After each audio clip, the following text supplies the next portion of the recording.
Aisyah, seorang polwan muda yang baru saja mengambil cuti, berjalan perlahan di jalan setapak menuju rumah bibinya di desa ini.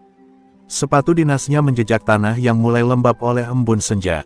Pikirannya masih dipenuhi dengan beban tugas-tugas berat di kota, hingga tanpa sadar, ia tersandung akar yang mencuat dari tanah, hampir jatuh ke depan. Namun, sepasang tangan kokoh dengan cekatan menangkapnya sebelum tubuhnya menyentuh tanah. "Lihat jalan, Mbak, kebun tebu ini tak ramah bagi yang belum terbiasa." Suara itu terdengar berat, namun lembut di telinganya.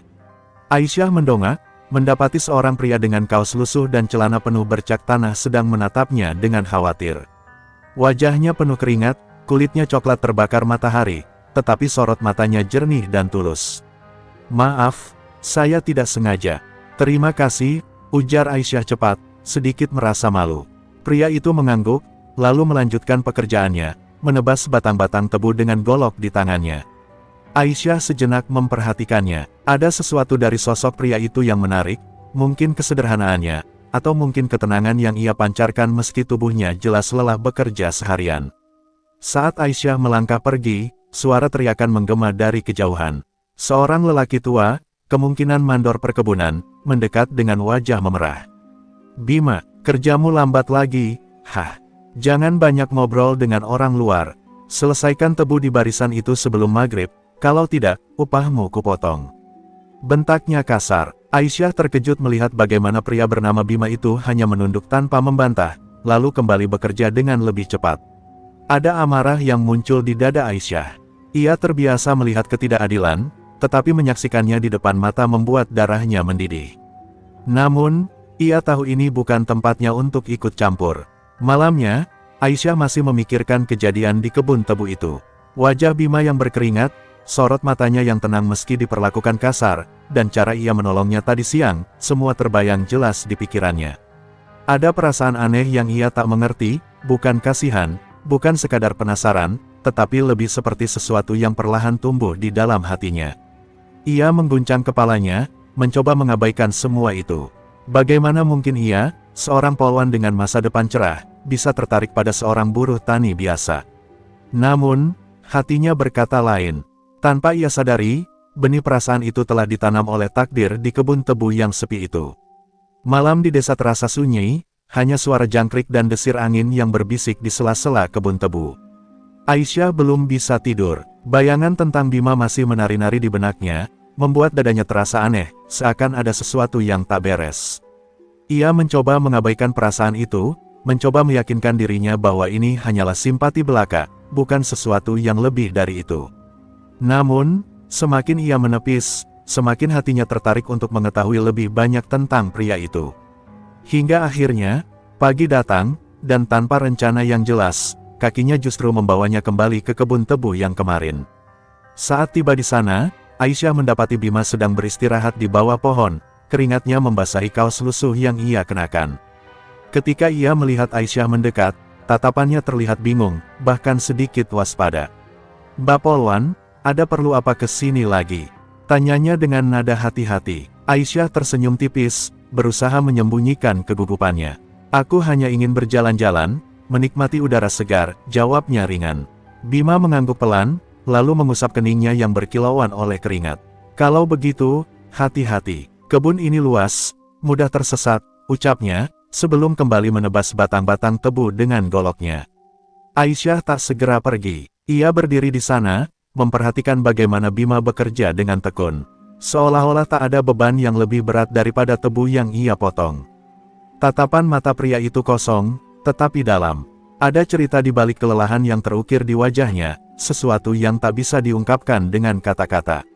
Tanpa sadar, Aisyah bertanya, "Kau sudah lama bekerja di sini?"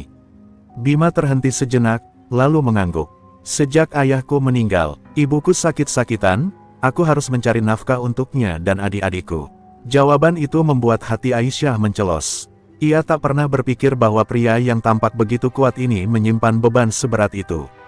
Hari demi hari, Aisyah semakin sering mengunjungi kebun tebu, meski ia sendiri tak bisa menjelaskan alasannya. Awalnya, Bima tampak canggung, tetapi lama-lama ia mulai terbiasa dengan kehadiran Aisyah.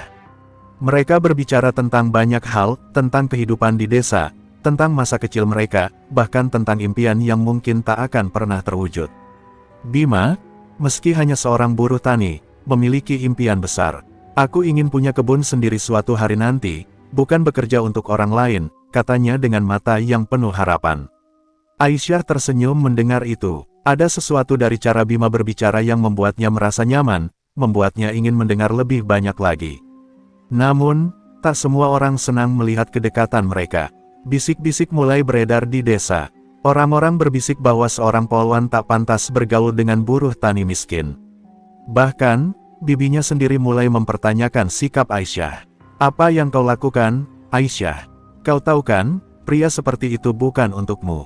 Tegur bibinya suatu malam. Aisyah hanya diam, menatap bulan di langit dengan hati yang tak menentu.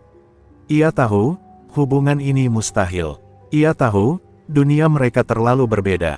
Tapi, mengapa setiap kali ia menatap mata Bima, ia merasa bahwa dunia ini hanya milik mereka berdua. Sejak malam itu, Aisyah mulai merasakan beban di hatinya semakin berat. Perkataan bibinya terus terngiang di pikirannya, mengingatkannya akan realitas yang tak bisa ia abaikan begitu saja. Ia adalah seorang polwan, berasal dari keluarga terpandang dengan masa depan yang sudah dirancang sedemikian rupa.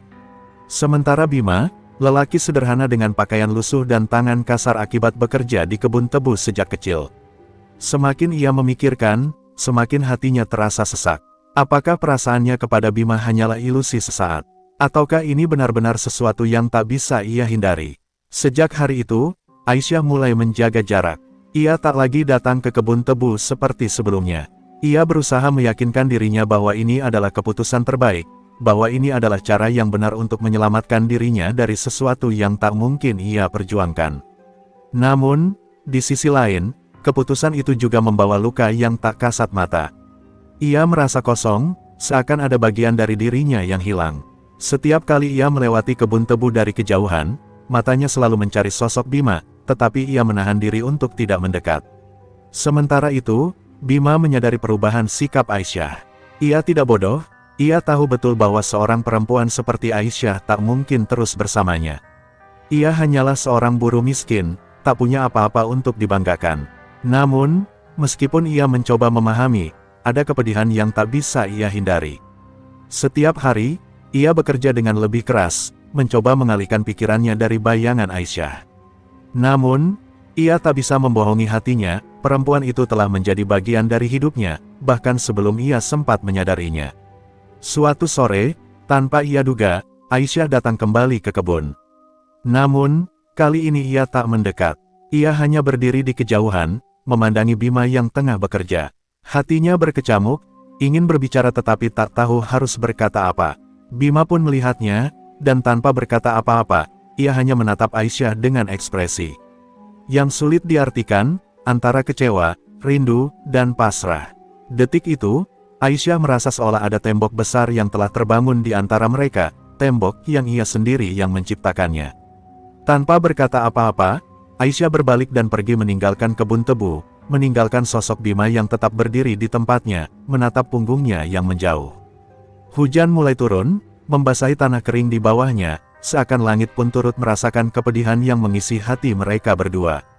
Namun, meski mereka mencoba berpaling, takdir sepertinya belum selesai mempermainkan mereka. Hujan turun semakin deras, membasahi tanah kebun tebu yang mulai berlumpur. Langit kelam, kilatan petir sesekali menyambar, menerangi hamparan hijau yang seakan menari dalam badai. Aisyah berjalan cepat, berusaha menembus hujan, tetapi tubuhnya mulai menggigil. Ia tak menyangka hujan akan turun secepat ini. Namun, baru beberapa langkah dari kebun, angin bertiup kencang, membuat ranting besar patah dan jatuh tepat di depannya. Ia tersentak mundur, jantungnya berdegup kencang.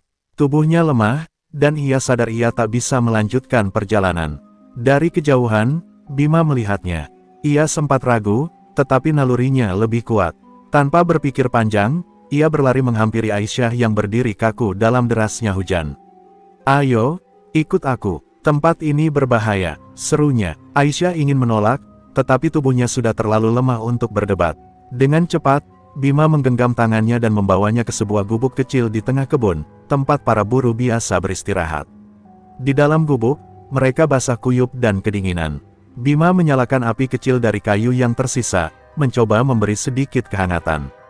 Aisyah duduk memeluk dirinya sendiri, sementara Bima mengawasi dari sudut ruangan. Hening, suara hujan menjadi satu-satunya yang mengisi keheningan di antara mereka. "Kenapa kau menjauh dariku?" Suara Bima akhirnya memecah kebisuan. Aisyah terkejut, tetapi tak langsung menjawab. Ia menggigit bibirnya, menahan perasaan yang selama ini ia pendam. "Karena, aku takut," jawabnya lirih. "Takut pada apa?" tanya Bima pelan. "Takut pada perasaanku sendiri," suara Aisyah bergetar. Mata mereka bertemu dalam cahaya redup dari api kecil itu. Ada kejujuran dalam tatapan Aisyah, sesuatu yang Bima tak pernah lihat sebelumnya. Bima mendekat, tetapi masih memberi jarak, takut melangkahi batas yang tak seharusnya ia lewati. "Aku juga takut," ucapnya. "Aku tahu dunia kita berbeda, aku tahu kau tak seharusnya berada di sini bersamaku. Tapi jika aku bisa memilih, aku ingin tetap bersamamu." Suaranya bergetar, bukan karena dingin, tapi karena ketulusan yang terlalu berat untuk ditanggung seorang diri. Malam itu, sesuatu berubah di antara mereka. Entah karena kehangatan yang menyelimuti dalam dinginnya hujan, atau karena kejujuran yang akhirnya terucap setelah sekian lama dipendam. Aisyah dan Bima saling menatap, membiarkan hati mereka berbicara tanpa perlu kata-kata. Hujan di luar mulai mereda, tetapi badai di hati mereka baru saja dimulai. Malam itu menjadi saksi, bahwa takdir telah mengikat mereka dalam kisah yang tak lagi bisa mereka hindari. Beberapa minggu telah berlalu sejak malam hujan di gubuk kebun tebu. Aisyah mencoba menjalani hidupnya seperti biasa, kembali ke tugasnya sebagai polwan, berusaha meyakinkan dirinya bahwa semua yang terjadi hanyalah kesalahan sesaat. Namun, setiap kali ia melihat pantulan dirinya di cermin, bayangan malam itu terus menghantuinya. Hingga akhirnya, kegelisahannya memuncak saat tubuhnya mulai terasa lemas dan mual datang tanpa sebab. Ia mencoba mengabaikannya, tetapi ketika menstruasinya tak kunjung datang, ketakutan mulai menyelimuti pikirannya. Dengan tangan gemetar, Aisyah membeli alat tes kehamilan di sebuah apotek kecil jauh dari tempat ia bertugas, takut jika ada yang mengenalinya. Ia menunggu dengan jantung berdegup kencang di kamar mandi rumah bibinya. Ketika dua garis merah muncul di alat itu, seluruh dunianya seakan runtuh. Napasnya memburu, tangannya bergetar. Ia menutup mulutnya, menahan tangis yang hendak pecah. Ini tidak mungkin, ini tidak boleh terjadi. Namun, kenyataan tak bisa ia ingkari, di dalam rahimnya, ada kehidupan yang mulai tumbuh. Selama berhari-hari, Aisyah terjebak dalam kepanikan. Ia takut pada keluarganya, takut pada pekerjaannya, dan lebih dari segalanya, takut pada masa depannya sendiri. Sebagai seorang polwan, kehormatannya dipertaruhkan. Jika ini terbongkar, apa yang akan terjadi pada karirnya? Apa yang akan dikatakan orang-orang? Namun, lebih dari itu, ia memikirkan Bima. Haruskah ia memberitahunya? Akankah pria itu bisa menerima kenyataan ini? Ataukah ia hanya akan menjadi beban bagi seseorang yang bahkan masih berjuang untuk hidupnya sendiri? Hingga suatu malam, ketika desa mulai sunyi, Aisyah memutuskan untuk menemui Bima. Dengan langkah gemetar, ia menyusuri jalan setapak menuju kebun tebu, tempat di mana semuanya bermula. Bima terlihat duduk di depan gubuk kecilnya, menatap langit yang gelap. Ketika melihat Aisyah datang, wajahnya berubah, seolah ia tahu sesuatu yang buruk akan terjadi. "Ada apa?" tanyanya pelan. Aisyah berdiri di depannya, menatap pria yang selama ini ada dalam pikirannya. Dengan suara bergetar, ia berkata, "Aku hamil, Bima." Wajah Bima membeku, matanya membelalak, seolah tak percaya dengan apa yang baru saja ia dengar. Hening menyelimuti mereka, hanya suara angin yang berbisik di antara daun-daun tebu. Aisyah menundukkan kepala, menunggu reaksi yang paling ia takutkan, penolakan. Namun, yang terjadi selanjutnya membuatnya terkejut. Bima bangkit perlahan, menatapnya dengan mata yang penuh emosi. "Aisyah, aku akan bertanggung jawab." Suaranya bergetar, tapi penuh keteguhan. Air mata yang selama ini Aisyah tahan akhirnya jatuh, membasahi pipinya. Ia tak tahu apakah ini tangisan lega, takut, atau keduanya. Yang ia tahu, malam itu adalah awal dari perjalanan yang jauh lebih sulit dari yang pernah ia bayangkan. Kabar kehamilan Aisyah seolah menjadi badai yang menghantam kehidupannya tanpa ampun. Setelah malam penuh air mata itu, ia dan Bima sama-sama sadar bahwa mereka tidak bisa menyembunyikan kenyataan ini selamanya. Namun, sebelum mereka sempat berpikir tentang langkah selanjutnya, rahasia itu terbongkar dengan cara yang paling menyakitkan. Bibinya menemukan alat tes kehamilan di kamar mandi dan langsung menginterogasi Aisyah. Wajah wanita parubaya itu memucat, suaranya bergetar antara marah dan panik. "Siapa yang telah mempermalukan keluargamu, Aisyah?" bentaknya. Tak ingin berbohong lagi, Aisyah mengakui semuanya. Nama Bima keluar dari bibirnya dengan suara lirih, tetapi dampaknya seperti gemuruh petir di telinga bibinya. Dalam waktu singkat, kabar itu menyebar ke seluruh desa. Orang-orang mulai berbisik, menatap Aisyah dengan pandangan penuh cela. Seorang polwan, perempuan terhormat, hamil di luar nikah dengan buruh tani miskin. Itu adalah aib yang tak termaafkan bagi mereka. Seakan belum cukup, kabar itu pun sampai ke telinga atasannya di kepolisian. Aisyah dipanggil ke kantor dengan wajah-wajah penuh kekecewaan. "Bagaimana kau bisa melakukan hal sebodoh ini, Aisyah?" Suara komandannya terdengar tajam. Di sisi lain, Bima juga tak luput dari amukan nasib. Mandor kebun tebu, yang sejak awal memang membencinya, menjadikannya bahan hinaan di depan para pekerja lain. "Jadi ini kerjaanmu selama ini? Menggoda perempuan kota, memalukan." Suara cemoohan semakin menggema, dan tanpa peringatan, sebuah pukulan mendarat di wajahnya. Bima terhuyung, tetapi tidak melawan. Ia hanya menatap tanah, menahan sakit. Yang lebih besar daripada luka fisik, rasa tak berdaya. Ia ingin melindungi Aisyah, tetapi bagaimana? Ia bahkan tak punya cukup uang untuk sekadar membawa Aisyah pergi dari neraka ini. Aisyah dan Bima bertemu lagi di bawah pohon besar dekat kebun, tempat mereka dulu berbicara tanpa beban. Namun kini, beban itu terlalu berat untuk mereka tanggung. "Apa yang harus kita lakukan?" Suara Aisyah penuh kepasrahan. Bima menggenggam tangannya, mencoba memberi kehangatan dalam dinginnya dunia yang kini memusuhi mereka. "Aku tidak tahu, tapi aku tidak akan meninggalkanmu," jawabnya. Aisyah ingin percaya, ingin menggenggam harapan itu, tetapi kenyataan di sekeliling mereka begitu kejam. Saat itu, suara derap langkah mendekat. Seorang lelaki tua, ayah Aisyah, datang dengan wajah merah padam, ditemani beberapa saudara laki-lakinya. Tanpa banyak bicara, satu pukulan keras mendarat di wajah Bima, membuatnya tersungkur ke tanah. "Kau telah menghancurkan kehormatan anakku." Suara ayah Aisyah menggema, penuh amarah dan rasa malu. Aisyah menjerit, berusaha menghentikan ayahnya, tetapi tangan-tangan lain menahannya.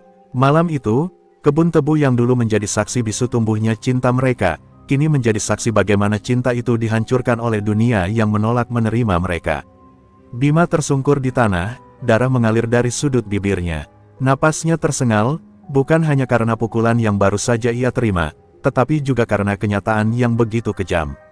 Ia menatap Aisyah yang berusaha melepaskan diri dari cengkeraman keluarganya, air mata berjatuhan di wajah perempuan itu.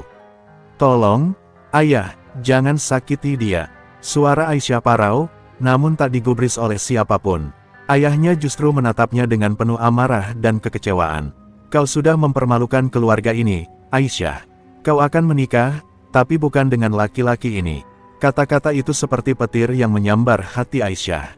"Menikah? Dengan siapa?" Ia menatap ayahnya dengan pandangan tak percaya. "Tidak, aku tidak mau," serunya, namun tamparan keras mendarat di pipinya, membuat tubuhnya terhuyung. "Kau tidak punya pilihan," bentak ayahnya. Tubuh Aisyah menggigil, bukan karena rasa sakit di pipinya, melainkan ketakutan yang begitu dalam. Sementara itu, Bima yang berusaha bangkit justru kembali didorong oleh saudara laki-laki Aisyah, membuatnya jatuh tersungkur. Malam itu, Aisyah diseret pulang, dikurung di kamarnya sendiri, sementara Bima dibiarkan terkapar di tanah, seorang diri dalam gelapnya kebun tebu. Ia mencoba bangkit, tetapi tubuhnya terlalu lemah.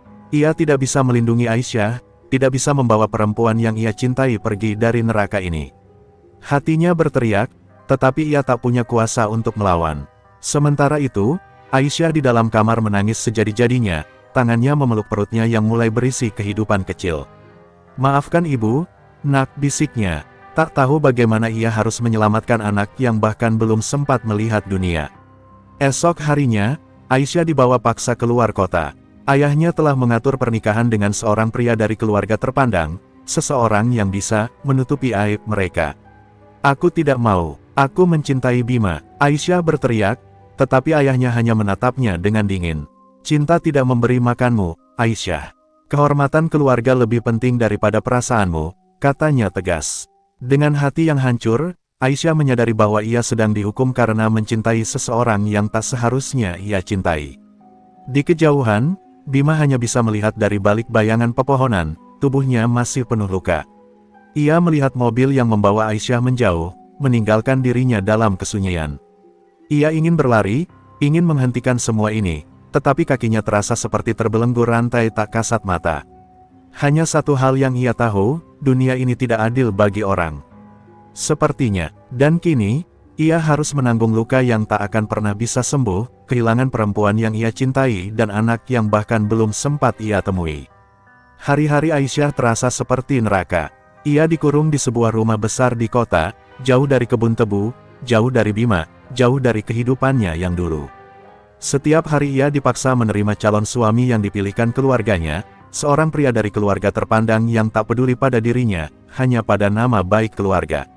Perutnya yang mulai membesar menjadi aib yang harus segera dihilangkan. Setelah menikah, anak itu akan diakui sebagai darah keluarga kami, kata pria itu dengan dingin. Aisyah ingin berteriak, ingin melawan, tetapi tubuhnya terasa lunglai, seakan semua harapannya telah dicabut paksa. Di dalam rumah itu, ia hidup di bawah pengawasan ketat. Setiap langkahnya diawasi, bahkan makanannya pun dijaga agar ia tidak mencoba melakukan sesuatu yang di luar kendali. Ibunya hanya bisa menatapnya dengan mata yang dipenuhi air mata, tetapi tak bisa berbuat apa-apa. Ibu tidak ingin ini terjadi, nak, tapi kita tidak punya pilihan, bisiknya suatu malam. Aisyah hanya menatap kosong, matanya merah karena terlalu banyak menangis. Setiap malam ia merindukan Bima, membayangkan bagaimana nasib pria itu. Apakah ia baik-baik saja? Apakah ia masih mencintainya? Di sisi lain, Bima tenggelam dalam kehancuran. Setelah Aisyah dibawa pergi, hidupnya tak lagi sama. Ia mencoba mencari cara untuk menemui Aisyah, tetapi setiap jalan seakan tertutup. Ia datang ke rumah keluarga Aisyah, tetapi diusir dengan hinaan dan ancaman. Lupakan dia sudah bukan milikmu. Suara ayah Aisyah menggelegar saat Bima berusaha memohon.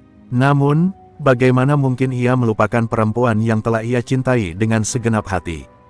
Malam-malamnya dihabiskan di kebun tebu, menatap langit yang sama dengan yang Aisyah lihat di kejauhan. Hingga suatu malam, seorang teman lama datang padanya, membawa kabar buruk. Aisyah akan dinikahkan minggu depan, ucapnya dengan napas terengah. Mata Bima membelalak, ini tidak bisa dibiarkan. Jika Aisyah menikah, maka anak mereka akan menjadi milik orang lain, dan Aisyah akan terkunci dalam penjara yang lebih kejam dari kemiskinan, penjara tanpa cinta. Dengan segenap tekad, Bima memutuskan bahwa ia harus melakukan sesuatu, apapun itu. Ia tidak akan membiarkan Aisyah menderita sendirian. Dengan napas memburu, Bima memikirkan satu-satunya cara yang tersisa. Ia harus membawa Aisyah pergi. Kabur dari dunia yang telah menghancurkan mereka, dari aturan-aturan yang memisahkan mereka. Ia tahu risikonya, ia tahu mungkin nyawanya yang menjadi taruhannya. Tetapi lebih baik ia mati mencoba, daripada hidup dalam penyesalan karena membiarkan perempuan yang ia cintai terpenjara dalam kehidupan yang bukan pilihannya. Malam itu, di bawah bintang-bintang yang berkilau redup, Bima bersumpah pada dirinya sendiri, ia akan merebut kembali Aisyah, apapun yang terjadi. Malam itu, Bima berdiri di balik bayang-bayang rumah besar tempat Aisyah dikurung. Dadanya naik turun dengan napas yang tertahan, jantungnya berpacu lebih cepat dari sebelumnya. Ia sudah menunggu selama berhari-hari, mempelajari setiap sudut tempat itu, mencari celah sekecil apapun untuk membawa Aisyah kabur. Namun, penjagaan di rumah itu begitu ketat, seolah Aisyah adalah tahanan, bukan seorang calon pengantin. Tapi Bima tak peduli. Malam ini, ia akan menyelamatkan perempuan yang ia cintai, atau mati dalam usahanya. Di dalam kamar, Aisyah duduk di dekat jendela dengan mata kosong. Besok adalah hari pernikahannya, hari di mana ia harus mengubur cinta dan kebebasannya selamanya. Tangannya membelai perutnya yang mulai membesar, merasakan detak kehidupan di dalamnya. Maafkan ibu, nak, ibu tak bisa melindungimu, bisiknya, air mata jatuh di pipinya. Namun, sebelum ia sempat terlarut dalam keputusasaan, ketukan pelan di jendelanya membuatnya tersentak. Jantungnya hampir berhenti ketika melihat wajah yang selama ini ia rindukan, Bima. Tanpa suara, Bima memberi isyarat agar Aisyah membuka jendela. Dengan tangan gemetar, Aisyah menarik kaitnya, dan dalam sekejap, udara malam menerpa wajahnya. "Kita harus pergi sekarang," bisik Bima, matanya penuh kegelisahan. Aisyah ragu, "Bima, ini terlalu berbahaya. Jika mereka menangkapmu," tetapi Bima langsung menggenggam tangannya erat, menatapnya dengan tekad yang tak tergoyahkan. "Aku lebih memilih mati bersamamu daripada hidup tanpa dirimu," suaranya penuh ketulusan. Aisyah terisak, lalu mengangguk. Ia tak peduli lagi, ia hanya ingin bebas, ingin bersama pria yang dicintainya. Mereka melangkah keluar dengan hati-hati, tetapi takdir seolah menertawakan mereka. Baru beberapa langkah, suara teriakan menggema di dalam rumah. Salah satu penjaga melihat bayangan mereka di halaman dan langsung membunyikan alarm. Seketika, rumah itu menjadi lautan cahaya dan suara langkah kaki. "Lari, Aisyah!" seru Bima, menarik tangannya sekuat tenaga. Dengan napas memburu, mereka berlari menembus malam, menyeberangi ladang dan jalan setapak, menuju kebun tebu, satu-satunya tempat yang pernah menjadi saksi cinta mereka. Namun, tepat saat mereka hampir mencapai kebun, suara letusan senapan menggema di udara. Aisyah tersentak, matanya melebar ketakutan. Bima berhenti, tubuhnya terhuyung, lalu perlahan jatuh berlutut. Tangan Aisyah meraih bahunya, tetapi kehangatan yang ia kenal berubah menjadi dingin saat tangannya bersimbah darah. "Bima!" jeritnya, mengguncang tubuh pria yang kini terbaring lemah di tanah. Di kejauhan, orang-orang mulai mendekat dengan obor dan senjata di tangan. Aisyah menangis, mengguncang tubuh Bima yang tersenyum lemah. "Jangan menangis, sayang, aku mencintaimu," bisiknya sebelum matanya perlahan tertutup. Dunia seakan runtuh di sekitar Aisyah. Malam yang seharusnya membawa kebebasan, kini berubah menjadi malam di mana cintanya direnggut dengan cara paling kejam. Aisyah berlutut di tanah, mengguncang tubuh Bima yang kini kaku dalam pelukannya. Air mata membanjiri wajahnya, bercampur dengan darah yang mengalir dari tubuh pria yang paling ia cintai. "Bima, bangun, jangan tinggalkan aku," jeritnya, tetapi hanya keheningan yang menjawab. Di kejauhan, suara langkah kaki semakin mendekat, suara orang-orang yang akan memisahkan mereka selamanya. Namun, bagi Aisyah, dunia seakan berhenti. Ia tak peduli lagi pada mereka. Yang ada hanya dirinya dan Bima, dalam kesunyian malam yang menyaksikan cinta mereka dihancurkan dengan kejam. Tangan-tangan kasar menariknya dari tubuh Bima, tetapi Aisyah melawan dengan segenap tenaganya. "Lepaskan aku, Bima butuh pertolongan," suaranya pecah dalam tangis. Namun, ayahnya menatapnya dengan dingin. "Dia sudah mati, Aisyah. Dan kau akan melanjutkan hidup seperti yang seharusnya," katanya tegas. Aisyah menggeleng keras, menolak menerima kenyataan itu. Ia ingin berteriak, ingin membalas dendam pada dunia yang merenggut kebahagiaannya. Tapi tatapan kosong Bima, senyuman kecil yang masih tersisa di wajahnya, membuat Aisyah sadar Bima telah pergi. Malam itu, Aisyah dikurung kembali. Kali ini dalam kegelapan yang lebih dalam dari sebelumnya. Ia tak lagi menangis, tak lagi memberontak. Jiwanya terasa hampa, seperti bagian dari dirinya telah mati bersama Bima. Hari pernikahan yang seharusnya menjadi hukuman baginya berubah menjadi tragedi yang bahkan keluarganya tak pernah bayangkan. Calon suaminya menolak menikahi Aisyah setelah mendengar apa yang terjadi. "Aku tidak ingin menikahi perempuan yang membawa malapetaka," katanya sinis sebelum pergi. Dan begitu saja, Aisyah dibiarkan sendirian, membawa luka yang tak bisa disembuhkan oleh waktu. Bulan-bulan berlalu, Aisyah memutuskan untuk meninggalkan segalanya, keluarganya, pekerjaannya, bahkan namanya sendiri. Ia pergi ke kota lain, mencari kehidupan baru yang jauh dari bayang-bayang masa lalunya. Namun, ia tidak benar-benar sendirian. Di dalam dirinya, ia masih membawa bagian dari Bima, anak mereka yang terus tumbuh di rahimnya.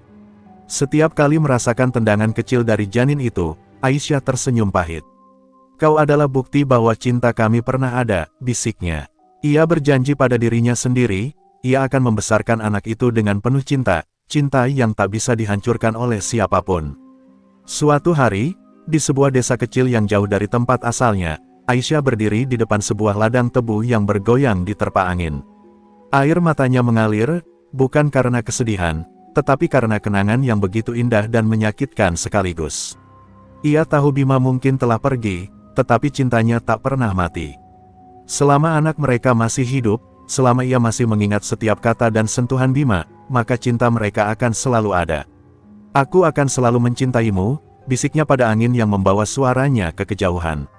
Dan di antara desiran daun tebu yang berbisik, Aisyah merasa seakan Bima menjawabnya dengan cinta yang abadi.